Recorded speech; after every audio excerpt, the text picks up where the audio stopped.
열왕기 상과 열왕기 하에서 이스라엘과 남유다의 여러 왕들을 우리가 살펴보고 있는데, 하나님께서 그 여러 왕들 총 42명입니다만 이 42명의 왕들에 대해서 언급하실 때 일종의 기준같이 이렇게 수렴되는 사람들이 계속 있습니다. 다윗과 여로보암이죠. 하나님께서 마음에 합하셨다, 기뻐하셨다라고 여기셨던 다윗, 반면에 하나님과 다윗과 똑같은 약속을 받아서 시작한 듯 싶지만 점점 그의 의와 그의 계획을 따라서 가다 보니 다윗과는 전혀 상반된 대척점에 대조되는 사람으로서 반복돼서 등장하는 여로보암의 길을 갔다라는 것이, 하나님이 보시기에 다윗과는 정반대의 길을 살았고 하나님께서 멸망하리라고 약속하시고 말씀하신 그 길을 갔다, 그 여로보암의 길로 살았다라는 것이 이후의 여러 왕들에 대한 하나님의 평가, 하나님의 일종의 잣대처럼 우리에게 도전되고 있습니다. 오늘 우리가 하루를 살며 우리의 삶을 비춰볼 때 우리가 오늘 걷고 있는 이 길이, 선택하는 길이 다윗을 닮은 것이냐, 여로보암의 길이냐, 다윗의 길이냐, 여로보암의 길이냐, 이 질문 하나만 해봐도 우리 삶의 나침반으로서 우리 삶의 중요한 결정에 이어지는 그 어느 끝점에 하나님께서 기뻐하신다라는 말을 들을 수 있을 것이냐, 아니면 너 여로보암의 길을 갔구나 이런 말을 들을 것인가, 미리 우리가 순종하고 살펴볼 수 있는 중요한 도전이라고 싶습니다. 오늘은 아합의 아들 요람과 여호사밧의 아들 여호람이 같은 시기에 각각 북이스라엘과 남유다를 다스리던 시기에 있었던 그때를 이야기하고 있습니다. 어떤 사건과 어떤 인물에 대한 구체적인 묘사가 길게 나와 있다기보다 하나님의 평가, 그는 어떻게 살았다라는 평가가 계속 등장하고 있어요. 역대 상하가 사무엘 상하와 열왕기 상하와 똑같이 겹쳐지는 부분이 많다고 들었는데, 관점에 따라서 달라질 뿐 비슷한 사건이 굉장히 많다고 말씀을 드렸는데, 역대하에서 소개하는 여호사밧의 경우는 하나님께서 그가 하나님을 온전히 의지했다라고 평가를 받았던 사람 중에 한 사람입니다.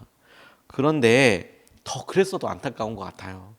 여호사밧과 여호사밧의 아들에 대해서 있었던 일을 이렇게 이야기하면서 여호사밧이 했던 일이 뭐냐면, 그가 역대하에서 기록되고 있는 찬양을 하면서 승리했던 경험, 하나님을 의지했던 경험, 이런 경험들도 있지만 열왕기 하에서는 그런 걸 이렇게 이야기하지 않고 오히려 그가 누구를 받아들였는가, 며느리를 선택했을 때, 그리고 아들의 결혼 생활에 대해서 큰 영향을 미치지 못했던 것에 대해서 오히려 이렇게 이 본문 말씀이 우리에게 보여주고 있다고 싶어요.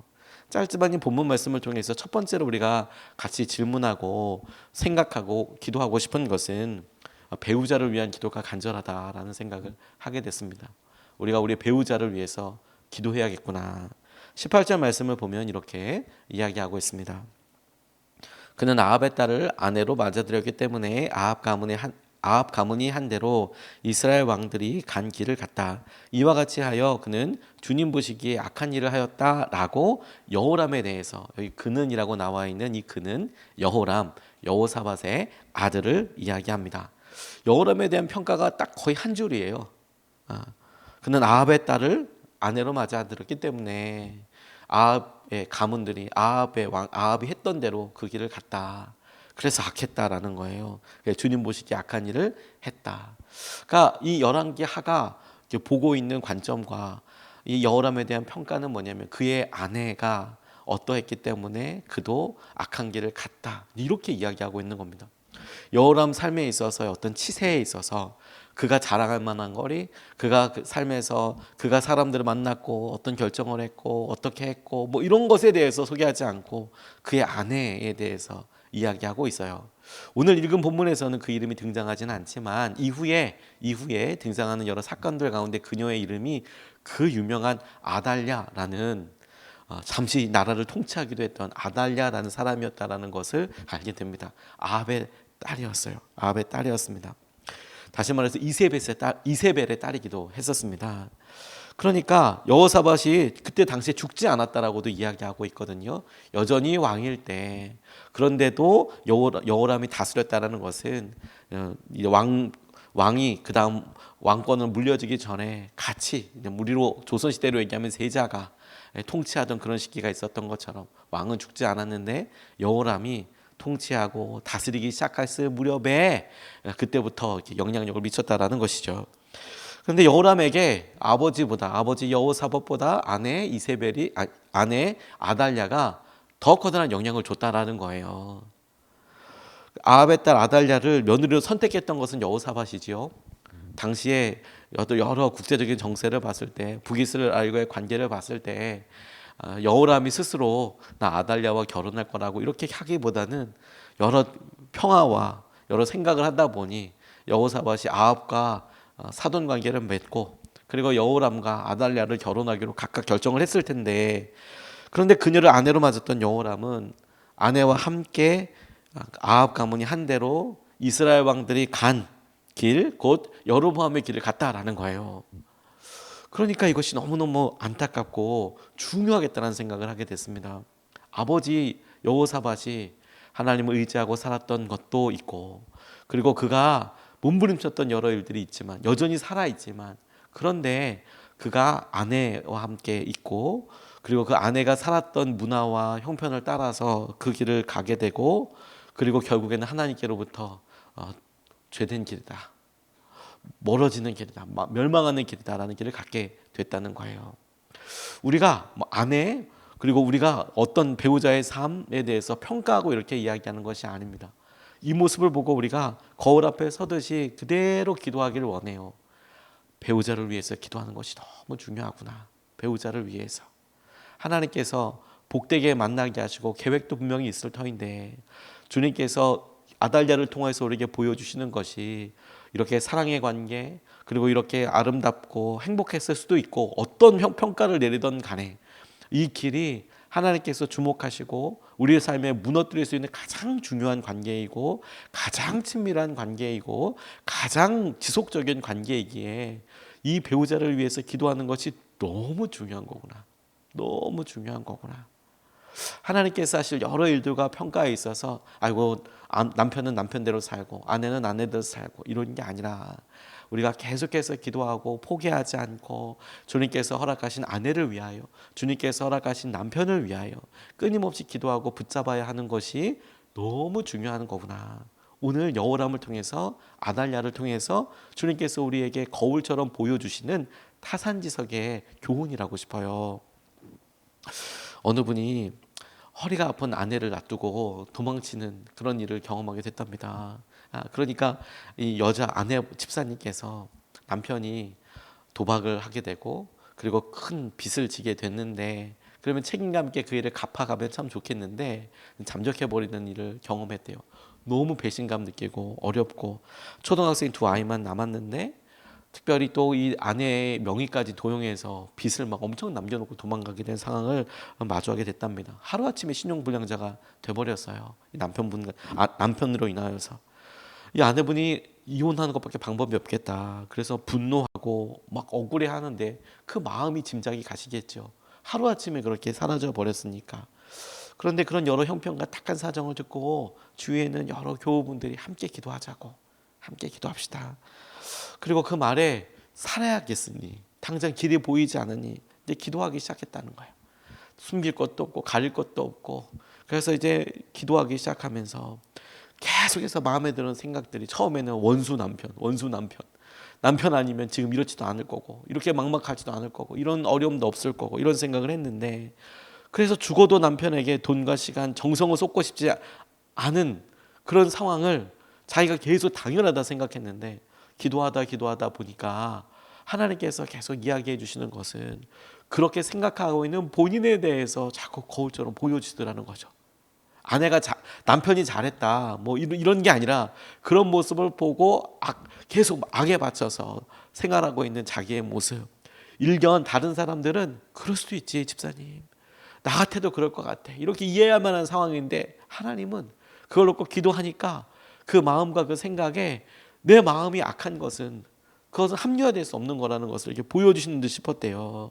그래서 남편이 묻지도 따지지도 않고 그저 돈만 갖다 주기를 원했던 자기였구나. 그래, 나도 내를 보니까, 그렇다고 남편의 행동을 지지하고 이런 것도 아니지만 그냥 자기의 모습을 보니까 나는 그냥 돈을 벌어다 주고 그냥 그것만 가지고 만족하고 살았던 부분이 있었구나. 그거 욕심이었구나. 그거 회개하니까 이제는 돈이 없으면 없는 대로 살고 하나님께 순종해야겠다. 내가 돈을 의지하지 않고 돈을 벌어다 주는 남편을 의지하지 않고 그래서 책임이고 뭐고 이런 걸 다 떠나서 우리를 먹이시고 함께 하시는 하나님을 의지하겠구나. 근데 그 생각이 들었다는 거예요. 그 욕심을 회개하고 나니까 기도가 나오게 되고, 그러니까 마음속에 그거 하나 결정되고 나니까 남편 때문에 남편을 향한 이혼 소송을 취하게 되고, 빚을 갚아야겠다. 어떻게든 빚을 갚아야겠다.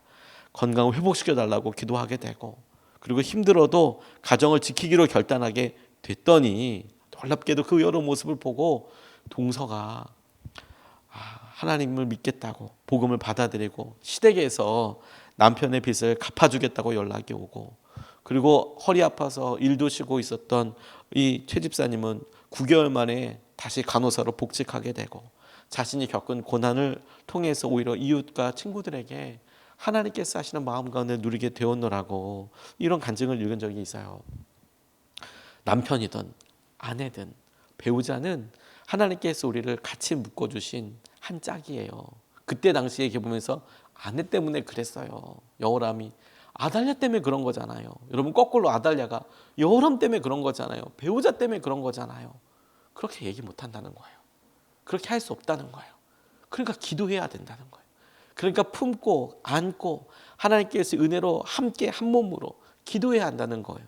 그게 하나님께서 오늘 여호람을 통하여 아달랴를 통하여 여호람을 이렇게 평가하시는데, 그가 아합의 한 가문의 딸과 결혼해서 그의 삶이 어떻게 악한 길로 가게 됐는지를 우리에게 이렇게 그냥 덤덤하게 보여주시면서 우리에게 마치 선택하듯이, 자, 너는 어떻게 할 테냐, 너는 나중에 이건 다 배우자 때문이었다고 그렇게 이야기할 테냐, 주님의 어미하신 결정은 따로따로가 아니라 그 때문에 너도 그렇게 되었다라고 이야기할 텐데 어떻게 할 테냐 보여주실 때, 하나님, 오늘 가장 사랑하는 배우자를 위해서, 가장이 아니라 우리 한 몸인 배우자를 위해서 기도하고 더 사랑하고 더 사랑하고 더 마음으로 안고 더 품고, 하나님 그렇게 하겠습니다. 주님께서 우리에게 보여주실 그 은혜를 통해서 우리 배우자를 위해서 함께 기도해야겠다 싶어요. 두 번째로 주목하고 싶은 것은 은혜를 잊지 않으시는 주님에 대해서 우리가 붙잡고 싶습니다. 19절 말씀을 보니까 이렇게 증거합니다. 그러나 주님께서는 자기의 종 다윗을 생각하셔서 유다를 멸망시키려고는 하지 않으셨다. 주님께서는 이미 다윗과 그의 자손에게서 왕조의 등불이 영원히 꺼지지 않게 하시겠다고 약속하셨기 때문이라고 이야기하고 있습니다. 짧은 요 한 4절, 4개 절 가지고 여호람의 삶에 대해서 열왕기하가 이렇게 말씀하고 있는데, 이 4개 절에서도 다윗에 대한 이야기가 또 나오네요. 신기하지 않습니까? 저는 이번 제5차 40일 특세를 준비하고 인생의 나침판이다, 삶의 이정표에서 갈림길에서 우리가 질문해야 될 바, 우리가 가는 길이 다윗의 길이냐 여로보암의 길이냐라고 생각할 때, 이 열왕기 상고 하를 보니까 끊임없이 다윗이 했던 여러 일들이, 다윗이 이미 죽었음에도 불구하고 그의 다음 세대에, 그 다음 어쨌든 세대에 그가 했던 행동을 보고 하나님께서 다윗을 소환시키셔서 어떤 삶이었느냐, 여로보암의 길이었다라고 이야기하고 그의 삶이 죄 가운데 있었다라고 이야기하시면서도 놀라운 것은 소환되었던, 떠올렸던 다윗의 삶을 통해 여전히 하나님께서 언약을 떠올리시고, 내가 이 왕조를 망가뜨리지 않기로 했어, 멸망시키지 않기로 했어, 그 다윗을 기억하여서 지켜주시고 계시고 있는 것에 정말 큰 의미와 은혜를 받습니다. 하나님께서 그럼에도 불구하고 유다를 멸망시키지 않으셨다 그래요. 그런데 여러분, 그 이유가 이때에도 다윗을 떠올렸기 때문이라고 이야기합니다. 이때에도 아합의 딸, 그리고 여로보암, 그 삶을 살았던 여호람이라는 이 왕, 남과 북이스라엘과 남유다가 똑같이 다 똑같은 삶을, 똑같은 길을 갖고 있는 거 아니에요? 아합의 집의 길을 갔다라는 것은 북이스라엘은 당연히 아합의 아들이니까 요람 때 그렇게 살았을 거고, 그리고 여호람도 마찬가지로 그렇게 살았을 텐데, 그런데 하나님께서 이것을 싹 밀어버리고 다시 시작하신 게 아니라 다윗을 기억하셨다는 거예요. 다윗을. 그 이유, 멸망시키지 않은 이유가 다윗을 떠올리셨고 하나님이 다윗에게 약속하셨던 언약을 기억하셔서 참으셨다라고 이야기하고 있습니다. 자, 이것을 우리가 그대로 말씀으로 볼 때 우리에게 도전되고 적용되는 지점은 바로 여기에 있다고 싶어요. 뭐냐? 주님이 기다리셨다라는 거예요.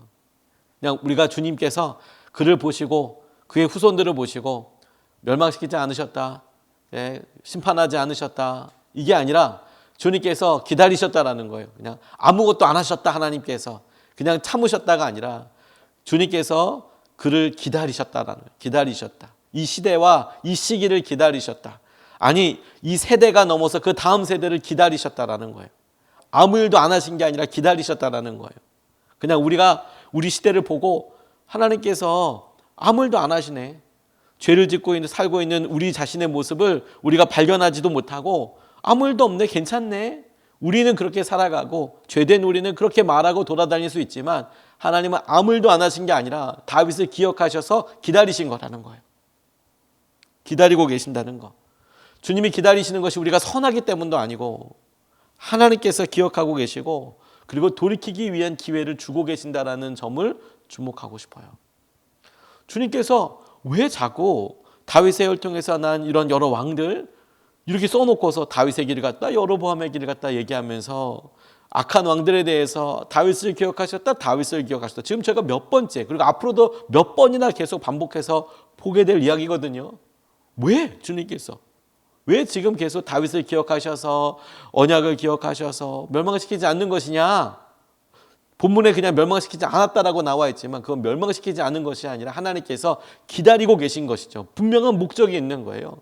돌아오기를, 다윗처럼 살기를, 다윗처럼 회복되기를, 다윗의 길을 가기를 주님께서는 계속해서 기회를 주고 계시는 것이죠. 이거 잊어버리면 안 된다는 거예요.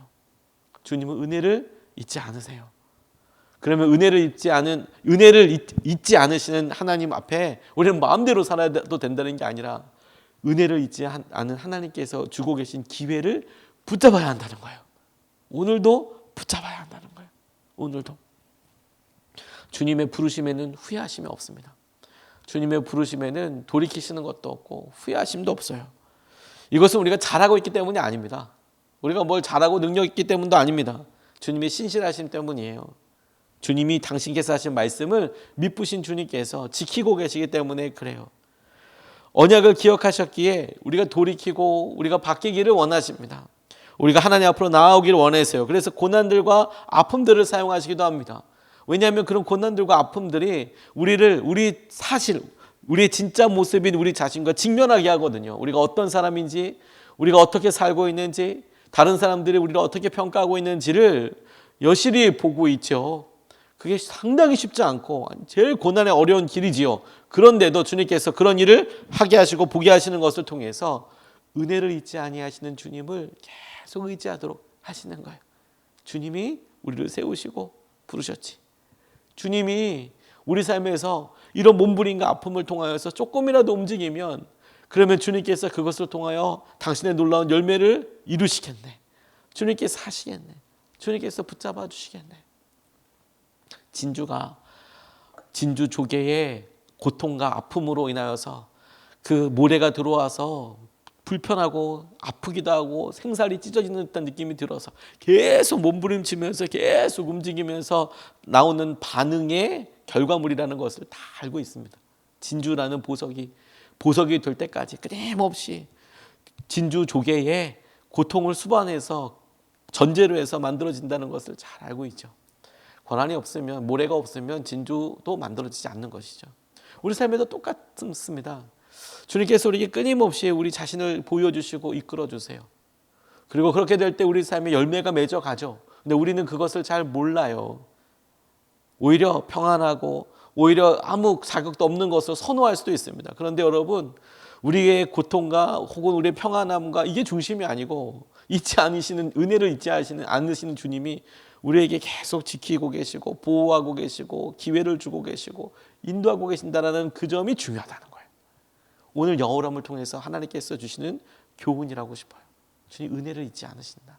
오늘 우리가 주님께서 주실 이런 어려움과 고난 가운데서도 주님을 찾고 기회를 붙잡고 은혜를 잊지 아니하시는 주님을 온전히 붙잡고 나아가면 좋겠습니다. 오늘 두 가지 말씀을 같이 나눴습니다. 배우자를 위해서 기도해야 한다. 아내 때문입니다. 남편 때문입니다. 이렇게 이야기 못할 겁니다. 오히려 그 일을 통해서 하나님께서 하실 여러 은혜를 우리가 간절히 기도하게 될 거예요. 간절히 기도하게 될 거예요. 그러니 가족을 위해서도 기도하지만 무엇보다도 우리가 배우자를 위해서 기도하고 하나님께서의 은혜를 넘어서 간절히 기도하기를 쉬지 않아야 하겠습니다. 두 번째로 은혜를 잊지 않으시는 주님을 우리가 떠올려야겠습니다.